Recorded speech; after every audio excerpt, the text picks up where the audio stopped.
ناظرین گرامی، السلام علیکم ورحمۃ اللہ وبرکاتہ۔ امید ہے آپ تمام حضرات عافیت و سلامتی کے ساتھ ہوں۔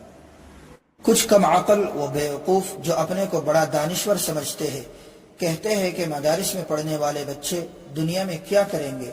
لوگ چاند تک پہنچ گئے اور یہ بیٹھے دینی کتابیں پڑھ رہے ہیں۔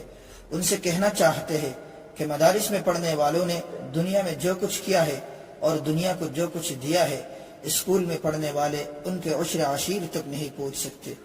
سنیں آپ مجدد وقت، علامہ زماں، پیر طریقت حضرت مولانا سجاد نعمانی دامت برکاتہم العالیہ کیا فرماتے ہیں۔ میں نے کسی اسکول میں 1 گھنٹہ بھی نہیں پڑھا، لیکن میں امریکن کانگریس کو خطاب کر چکا ہوں، میں اقوام متحدہ کو خطاب کر چکا ہوں، میں یو این او کے سیکرٹری جنرل کی وائف کو 2 گھنٹے بٹھا کر اس کے اپنے ملک غانا کی معاشی حالت کی تبدیلی کا پلان بتا چکا ہوں۔